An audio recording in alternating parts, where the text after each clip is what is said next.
Welcome to Standard Chartered Money Insights, a podcast series by Standard Chartered Bank that brings you market views and insights on the go. Hello and welcome to another episode of our InvesTips podcast. Life is full of big milestones: starting a job, getting married, deciding on children, buying a home, and finally planning for retirement. With each change, your financial goals and responsibilities shift, so it's important to adjust your investment strategy to match where you are in life. Making smart decisions at every stage helps you build, protect, and eventually pass on your wealth. Today, we'll be talking about how aligning your investment strategy with your evolving life goals is essential in your wealth journey. And joining me today is Manpreet Gill, Chief Investment Officer for Africa, the Middle East, and Europe at Standard Chartered. Welcome, Manpreet. Thanks, Steve. Thanks for having me on this podcast. I think the topic is something I'm finding particularly exciting because it's reminding me of a client whose financial journey really stuck with me along the lines you just discussed. Because when he started his career, he wasn't thinking much about investing and really focusing on basic money management. But as as went through life, obviously bought a home, started a family, and you could see that his priorities started to shift. There was more strategic planning, more focus on protecting as opposed to just growing his money. And today, as retirement is approaching, his focus has shifted to generating a steady income and leaving a legacy. So it was a really great example of how he adapted his approach to match where he was in life, aligning investments with life goals and transitioning through his own wealth journey. Okay, so I mean that example is great, a great starting point. I guess it shows how you can build, grow, and protect your money at the right time. So you're always moving towards your goals and preparing to leave a legacy. So maybe let's dig into it. And can you give us a quick overview of the wealth cycle and how it helps investors align their strategies with life's changing goals? Sure, Steve. So, a wealth cycle is a way to think about how your money grows, changes, and supports your life goals as you move through different stages of life. So, much like life itself, there are different phases in a wealth cycle. There's creation, there's accumulation and growth, there's preservation, and finally, you have distribution. Now, each stage of life calls for a careful approach to managing one's finances, but by matching investing strategy with where one is in life, you can really make your money work harder to help build lasting wealth and ultimately reduce financial stress. This way, it helps ensure you stay on track towards your own goals, which might be home ownership or retirement, or even making it easier to pass on your wealth smoothly to the next generation. Okay, so let's go through this stage by stage of the cycle. So let's start with when you're in your 20s, obviously a very exciting time when most of us kick off our careers. Sure. So 20s are indeed a pretty exciting and formative period. So what we do here is, first of all, start by creating a budget and setting aside money towards an emergency fund. So this could mean 3 to 6 months of living expenses, potentially extending to 9 months, depending on your financial commitments. Now, budgeting, emergency funds, these are foundational elements, but it's still surprising, how many people are lacking enough savings to cover, basic living conditions for even 3 months in the event of an emergency. Second, we try to manage and prioritize debt wisely. So, for example, if you have student loans, pay installments on time, and we'd really avoid taking on any further debt at this stage unless it's an absolute necessity. And finally, small but more importantly, consistent contributions to employer-sponsored retirement plans, if it's available, can really be beneficial. If your budget allows for it, we'd also consider adding some high-growth investment options as well. Because when you invest in high-risk but potentially high-reward investments early in life, that gives you more time to recover from any market setbacks and also gain the all-important experience of handling market volatility. So overall, at this stage of life, is really about developing healthy financial habits of consistent saving, budgeting, and goal planning. And that really sets you up for long-term financial success. Yeah, I guess I would add, as well as obviously the financial aspect, investing in yourself too, particularly in your early in your career, can be really, really important. And obviously help increase your compensation from from a job or whatever business you're in. So today's competitive world requires constant upskilling and learning. So it's really important to not just think about financial investments, but also your greatest asset is still yourself. Okay, so let's move on to the 30s to the mid 40s. I guess this is what I would call the momentum building years. Let's say you've started strong. Now's the time to really make the money work harder and harder for you. So, when it comes to this stage, what are some of the smart moves or best practices that can really help us stay on track and build momentum? So the 30s to 40s are usually when you'll focus on accumulating and growing your wealth. So it often involves, the stage where you do some serious investing. So what we do is explore and include time-tested approaches such as diversification and asset allocation, and making sure portfolios align with investment objectives, risk appetite, and timelines. When you advance in your own careers, it's important investments also move in lockstep. Now, there's a possibility you'll have probably have additional responsibilities, even a mortgage, for example. And through what might feel like a somewhat chaotic period, it's really important not to lose track of one's budget and emergency funds. These are foundations, so it's important to keep them strong through the investment journey. At this stage, we'll be making meaningful contributions towards long-term goals, which could include, children's college education funds or retirement planning.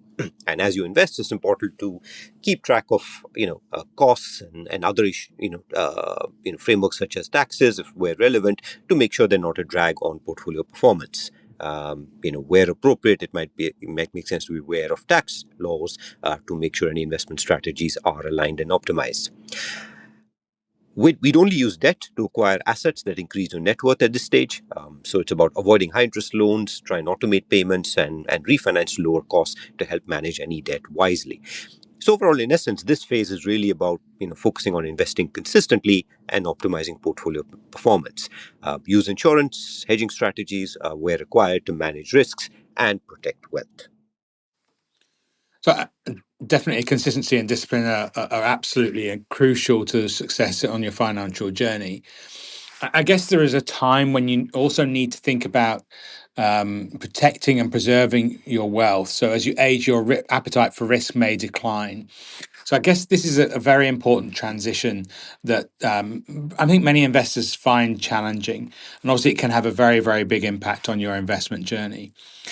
For you, you could end up outliving your retirement savings as market volatility and inflation could erode your savings over time. So, Manpreet, could you give our listeners some pointers on when and how they should make this transition to maybe a lower risk profile and more focus on protecting and preserving your wealth?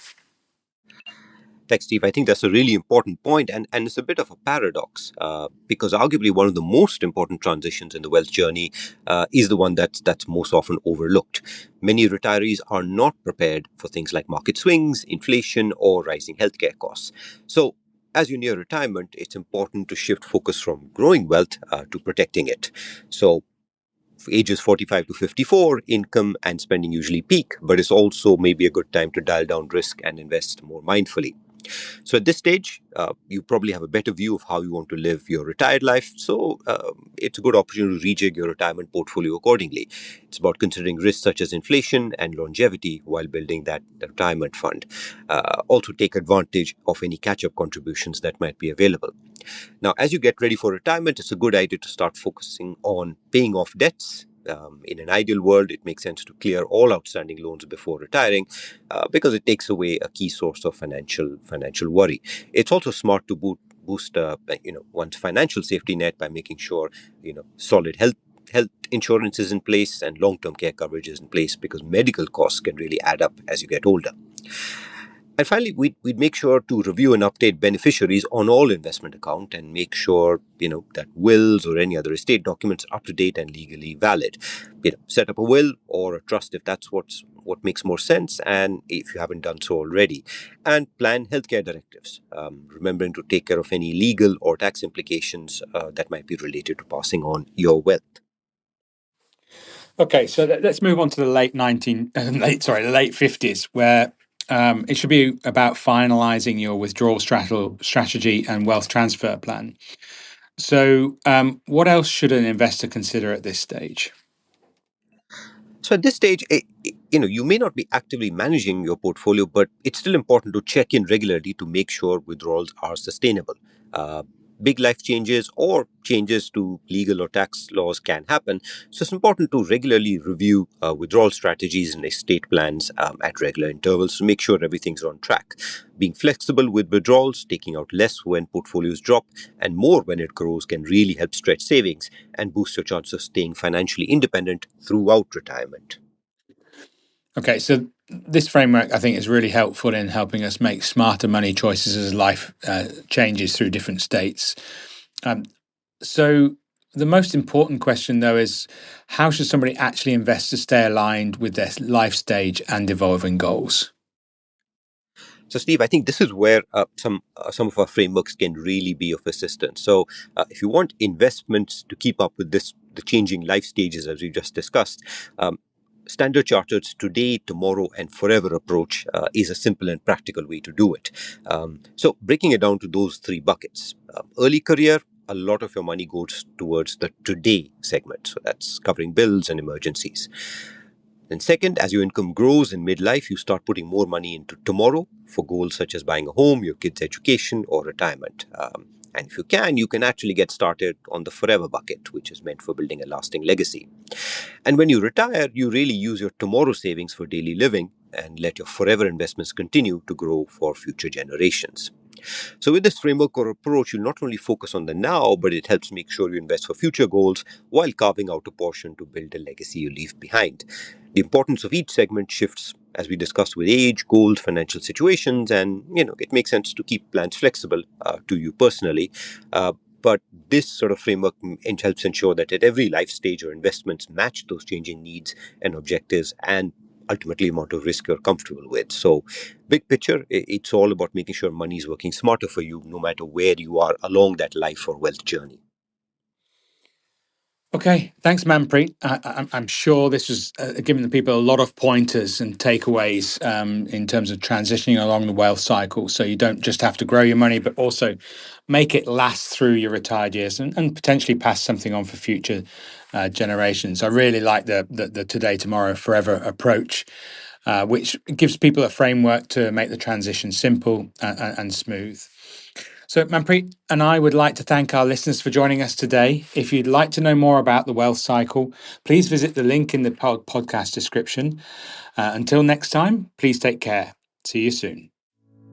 Thank you for listening to Standard Chartered Money Insights, a podcast series by Standard Chartered Bank. For more details, visit Market Views on the Go on our website or click the link in the description.